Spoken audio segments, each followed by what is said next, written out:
Alhamdulillah nahmaduhu wa nasta'inuhu wa nastaghfiruh wa na'udzu billahi min syururi anfusina wa min sayyiati a'malina. Asyhadu an la ilaha illallah wahdahu la syarikalah wa asyhadu anna Muhammadan abduhu wa rasuluhu alladzi la nabiyya wa la rasula ba'dah. Sallallahu wasallam alaihi wa ala alihi wa sahbihi wa man tabi'ahum bi ihsan, amma ba'd. Di zaman sahabat itu sudah ada dinamika fatwa, dinamika ijtihad, fatwa dari mufti itu ahli fatwa. Kalau di kita MUI,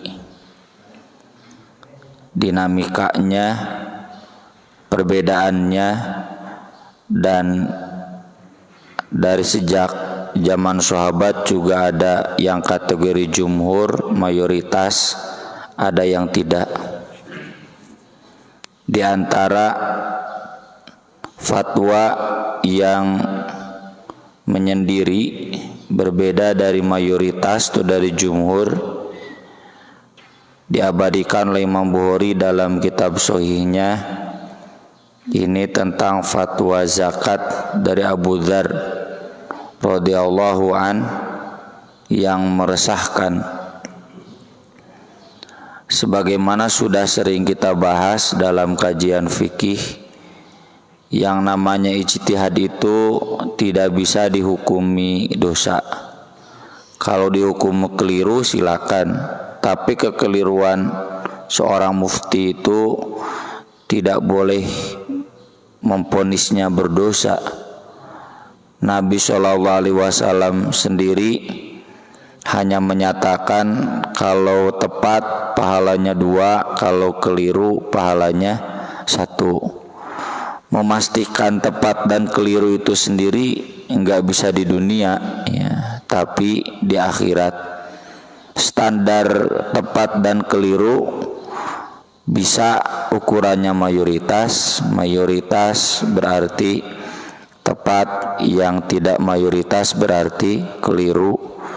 Bisa juga diketahuinya itu di masa kemudian, sesudah berkembang ilmu, data-data semakin lengkap, ketahuan keliru.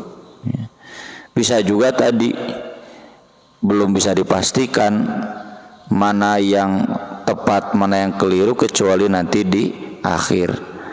Sabda Nabi SAW tadi menjadikan rambu-rambu adab bagi kita dalam menyikapi dinamika fatwa untuk tidak saling memponis dosa, bid'ah, sesat, dan lain sebagainya. Karena faktanya di zaman sahabat pun itu sudah ada. Padahal sahabat semuanya sudah dijamin ahli surga. As-sahabah kulluhum udul. Teorinya dalam ilmu hadis, sahabat itu semuanya adil. Adil itu lurus, tidak mungkin ada yang sesat. Meski demikian bukan berarti tidak ada perbedaan fatwa, ada perbedaan fatwa itu. Contoh sederhana yang pernah kita bahas dalam fikih, ya, menyentuh istri batal wudu atau tidak, itu beda antara Ibnu Mas'ud dan Ibnu Abbas, ya. Ada perbedaan. Kata Ibnu Abbas, menyentuh yang batal itu menyentuh dalam makna khusus, ya, jima. Kata Ibnu Mas'ud, ya, menyentuh begitu juga termasuk batal. Itu dinamika begitu sudah ada, ya, sejak zaman sahabat. Di antaranya Abu Dzar. Abu Dzar ini salah seorang sahabat yang unik. Uniknya karena sejak zaman Nabi SAW beliau tidak pernah diberikan jabatan atau tugas apapun karena memang minim skill, ya. Ketika yang lain dikasih jabatan, pekerjaan, Abu Dzar tidak. Abu Dzar sempat nanya, kenapa Rasul yang lain diberi tugas ini jabatan ini, pekerjaan ini kok saya tidak. Kata Nabi SAW, ya Aba Dzarrin inni uhibbuka, saya cinta sama kamu, tapi wala ta'muranna 'ala tsnain wala tawallayanna 'ala malil yatim. Khusus kamu mah jangan mengurus dua orang, jangan jadi pemimpin di antara dua orang sekalipun, dan jangan mengurus harta anak yatim. Jadi Abu Dzar ini tong diberi duit, naon beak wae gitu. Kurang skill mengurus manajemen finansialnya, kurang bagus. Dan jangan jadi pemimpin, ya nggak bisa weh. Jadi nggak ada skill leadershipnya, nggak ada. Tapi bukan berarti kemudian orang itu jelek. Kata Nabi, ini uhibbuka, saya cinta kamu. Ini menunjukkan ya bahwa kecintaan Nabi itu kan jaminan surga. Tidak harus menjadi ketua DKM, Pak. Jeung pahayang-hayang jadi ketua DKM teh. Jadi nuansa politik tinggi. Cek Pak ketua DKM na sok taros pek hayang mah. Dati matak beunghar jadi ketua DKM teh. Tapi di beberapa lah ya masjid aya we teh nuansa politis teh gitu. Da masuk surga tidak ditentukan ketua DKM masuk surga yang tidak ya. Jabatan nanti tingkatannya di surga lebih tinggi ente sing sumpah.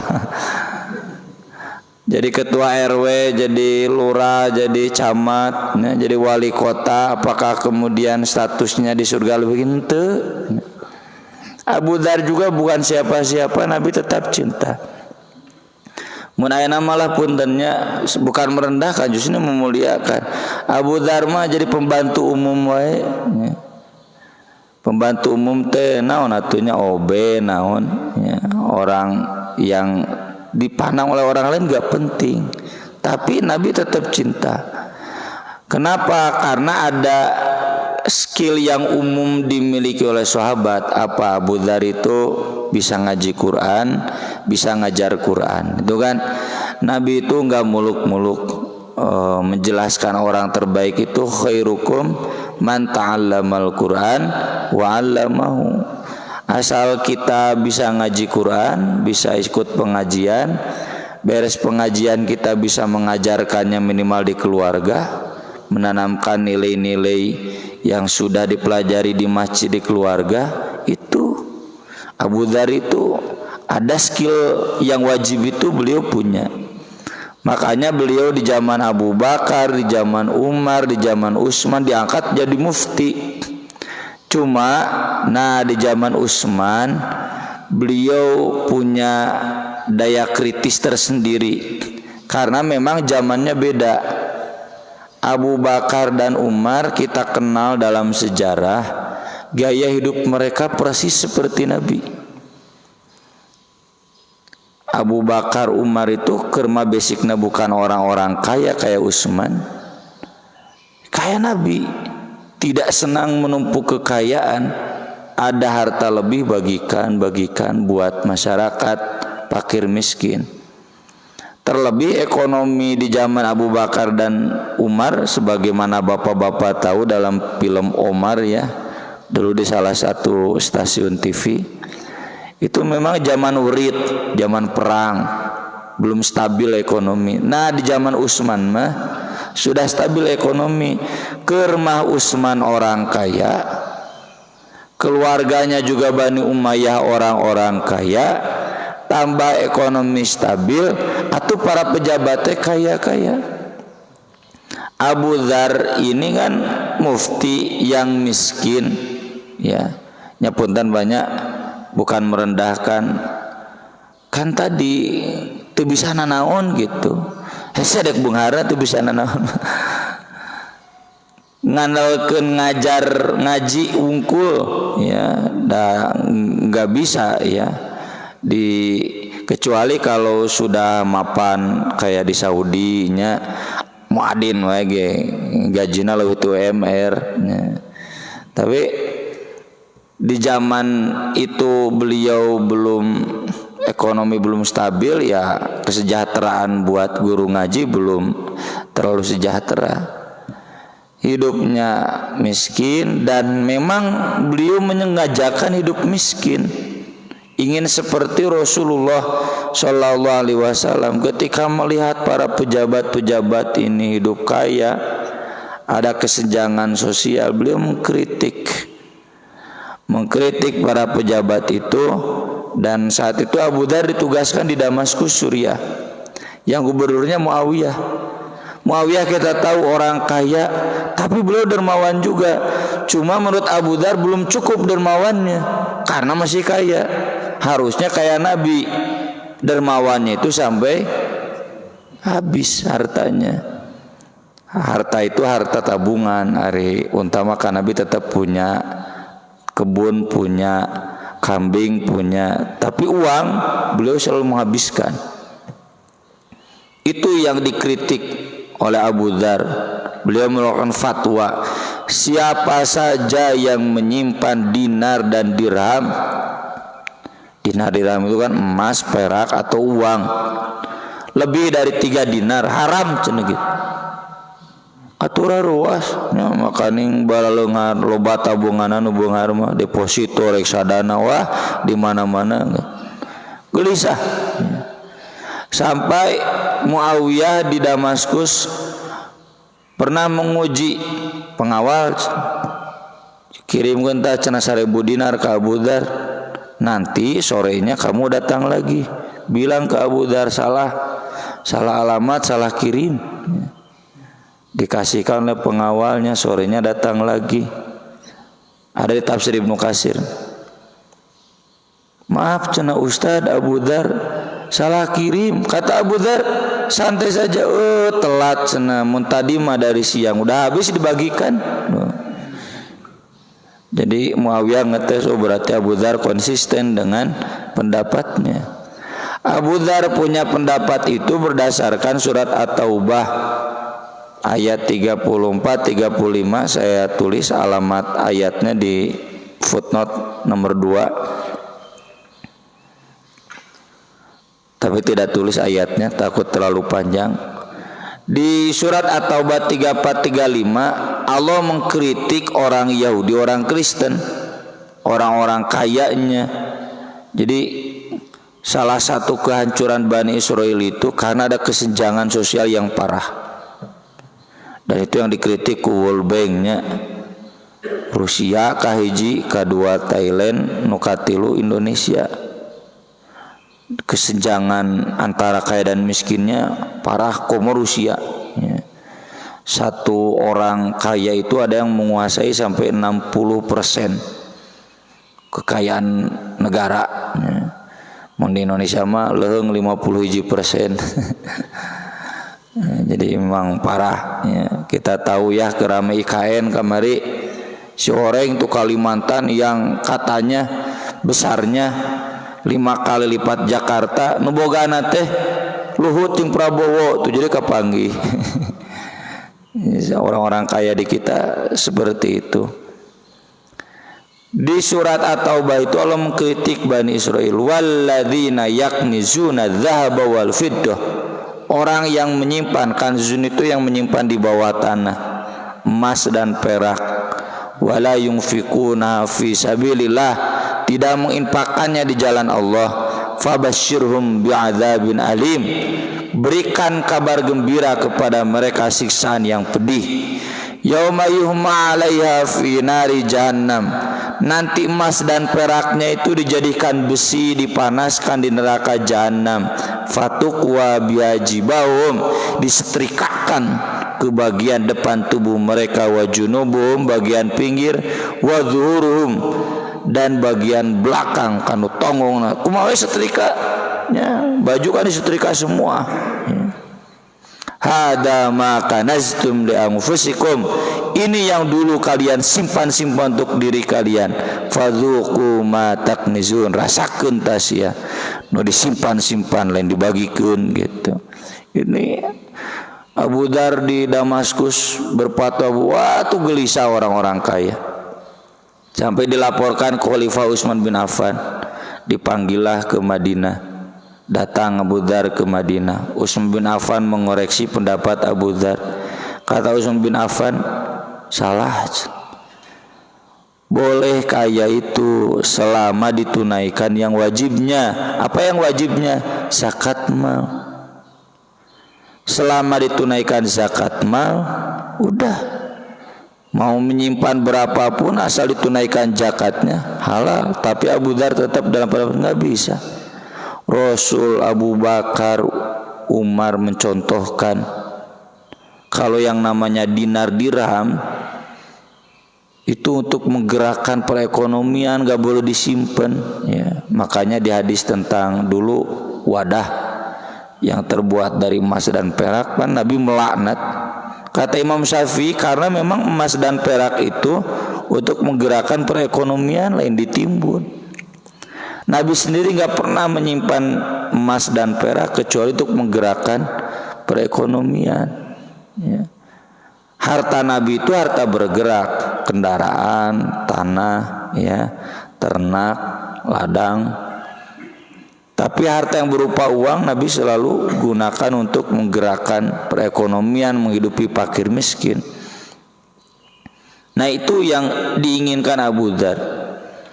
Tapi karena Utsman tidak mau ada gejolak di masyarakat, Abu Dzar pun paham. Beliau mengundurkan diri dari mufti dan beliau tinggal di Robazah. Robazah itu pasisian Madinah. Duka belah mananya, duka yakin duka henteu ayeuna. Ngan memang pasisian Madinah tapi kaya lagi kitu we geresang. Beliau tinggal berdua sama istrinya sampai ketika meninggalnya kata Abu Dzar ke istrinya, "Kajalan we cenah kikieuan." Begini istrinya pas ada rombongan Ibnu Mas'ud, Abu Dzar meninggal dunia, diurus sama Ibnu Mas'ud dan rombongannya, disolatkan, dikuburkan, ya.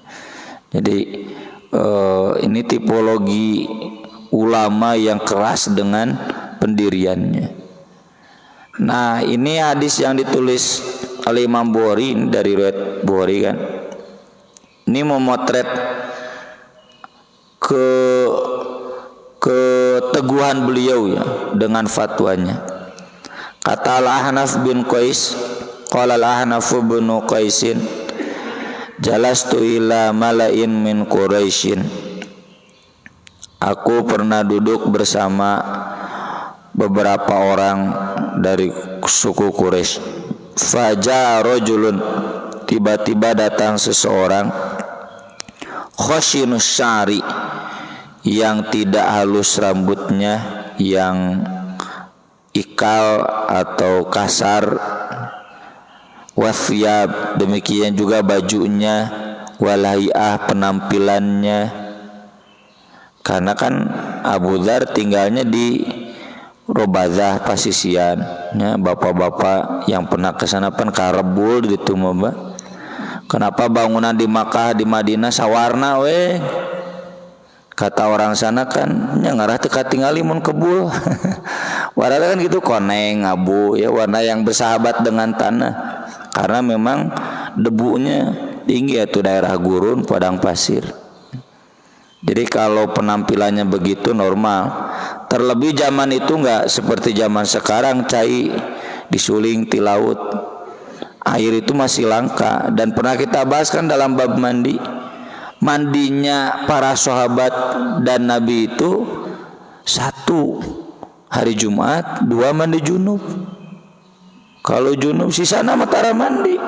Dan memang cai nage enggak ada tuh zaman wurid.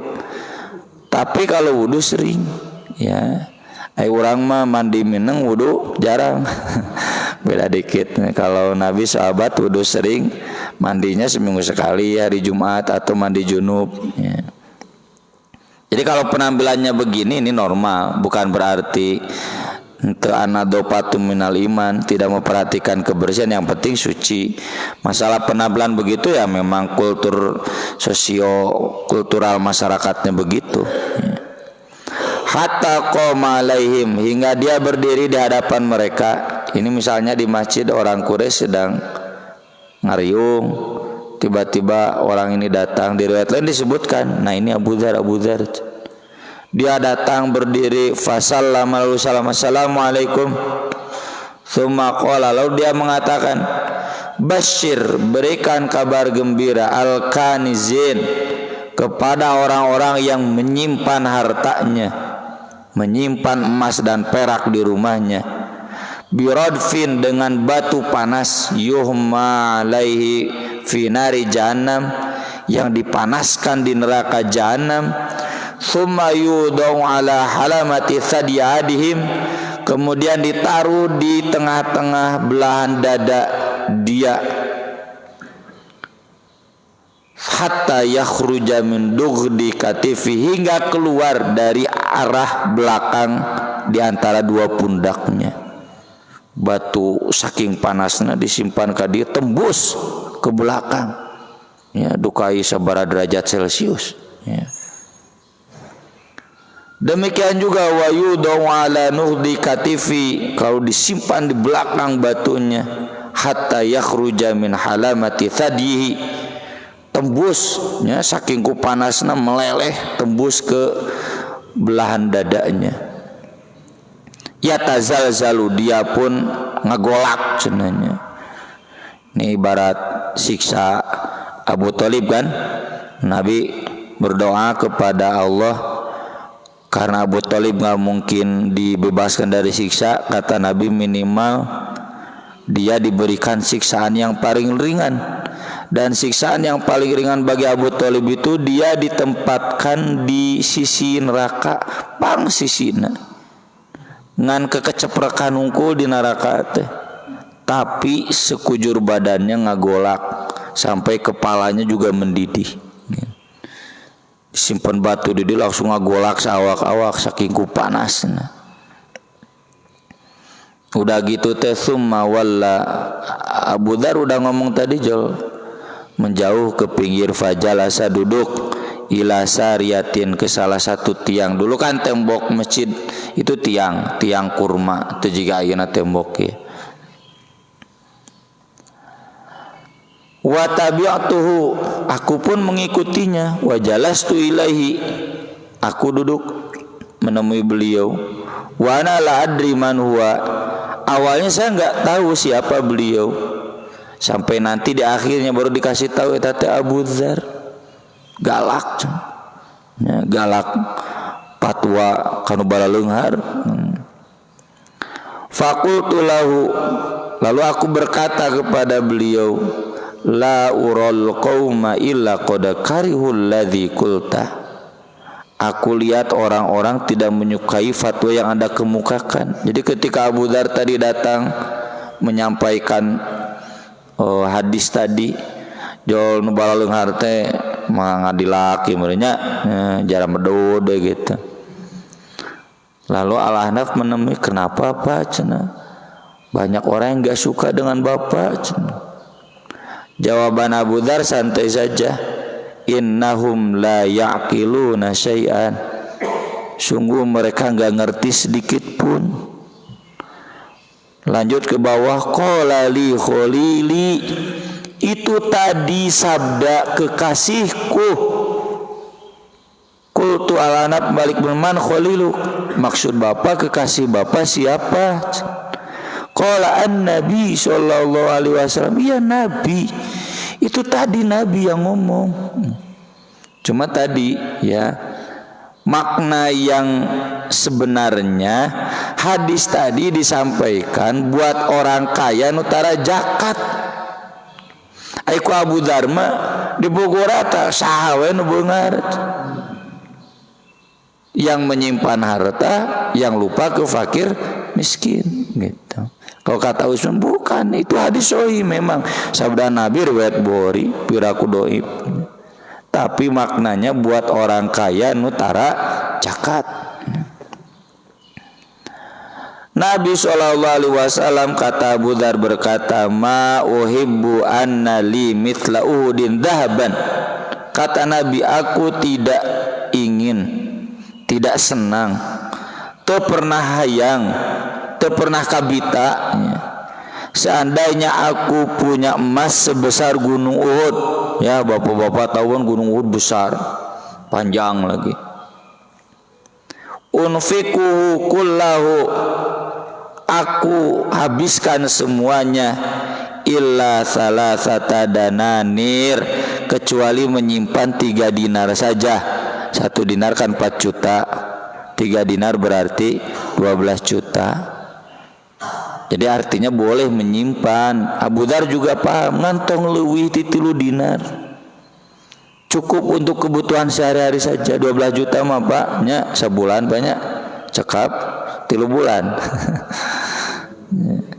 Jadi sabulanan untuk kebutuhan bulanan saja, sisanya ada uang lebih udah bagikan fakir miskin. Itu sabda Nabi SAW. Saya kasih catatan di bawah. Benar itu sabda Nabi. Kekeliruan Abu Dzar sedikit saja. Itu tidak wajib tapi sunnah. Ayah Abu Dzar mah wajib. Dan Nabi gitu, Abu Bakar gitu, Umar gitu. Nah cerah sekarang zaman udah berubah. Balalungar kesenjangan sosial gitu. Padahal yang Nabi wajibkan zakat. Nah yang ini nih sunnahnya orang kaya itu kalau punya uang untuk kebutuhan primer saja. Kalau belum punya rumah kan kata Nabi dalam hadis yang lalu sudah sering kita bahas, untuk beli rumah. Kalau belum kendaraan untuk beli kendaraan. Yang belum nikah untuk nikah. Kalau dalam konteks ibadah asal aya jang haji, jang umroh, jang kurban. Selebihnya dari itu, selebihnya dari keperluan bulanan udah sodakohkan. Sunnahnya begitu. Nah Abu Dzar mah nyebut sunnah, wajib cina gitu. Itu yang meresahkan orang-orang kaya. Maka kata Abu Dzar, inna haulai la yakil, itu mereka yang membenci saya, mereka enggak ngerti. Inna ma yajma'una dunya, karena mereka inginnya mengumpul-ngumpul dunia, menumpuk-numpuk dunia. Mereka benci ke saya karena mereka nafsu dunianya gede cenah. La wallahi la as'aluhum dunya, tidak demi Allah saya tidak meminta kepada mereka dunia. Biasakan di kita orang yang banyak ngomong kulantaran teu kabagian, geus diangkat we repeh nya. Siga eta geuninnya nya teu disebutkeun lah bisi ke online. Wow, baheula kubu anu ngritik Bapak Jokowi diangkat tuh repeh ngabela gitu. Kata Abu Dzar, saya mengkritik begini bukan karena saya ingin dunia. Ya, murni ini mengkritikan. Wala astaftim an dinin, dan aku tidak akan pernah minta fatwa kepada mereka tentang agama seputar bab kekayaan ini, harta auqallah, sampai aku bertemu dengan Allah. Ya. Jadi sekali lagi, kekeliruan Abu Dzar tadi memukul rata semua orang kaya dengan hadis yang tadi. Pada hadis tadi itu diancamkan oleh Nabi kepada orang yang tidak bayar zakat mal. Yang kedua, kekeliruan Abu Dzar menyebut apa yang dijalankan oleh Nabi, Abu Bakar dan Umar itu sebagai kewajiban, padahal hanya sebagai sunnah. Tapi tentu tidak sepenuhnya salah Abu Dzar. Tidak sepenuhnya salah dalam hal apa? Dalam hal kritik beliau kepada orang-orang kaya, kenapa ada kesenjangan sosial dengan orang-orang miskin. Kritik itu tidak bisa kita salahkan, kan motifnya itu. Dan disinilah mengapa Imam Bukhari tetap mengakomodir hadis Abu Dzar ini dalam Sahih Bukhari. Ini ibarat kritikan buat kita, ya. Saya pribadi jangan mentang-mentangnya abdi di lemur teh kasebat beungar we Pak. Jangan mentang-mentang sudah kaya kemudian saya lupa dengan tetangga, dengan keluarga saya. Jadi hadis ini kritikan buat kita introspeksi. Jangan sampai kita lupa kita kesenjangan sosial padahal masih banyak keluarga, orang-orang sekitar jamaah di kita yang masih jauh, masih perlu dibantu. Apalagi sekarang zamannya sedang zaman BBM naik, wah gerah ripuh, nu ripuh tambah ripuh ya. Sekian yang bisa saya bahas. Sebelum ditutup, barangkali ada yang mau ditanyakan. Cukup? Ya, baik, terima kasih. Mudah-mudahan bermanfaat. Mohon maaf atas segala kekurangan. Aqulu qouli hadza wa astaghfirullah li wa lakum. Subhanakallahumma bihamdik asyhadu an la ilaha illa anta astaghfiruka wa atubu ilaik. Wassalatu wassalamu ala Rasulillah. Wassalamualaikum warahmatullahi wabarakatuh.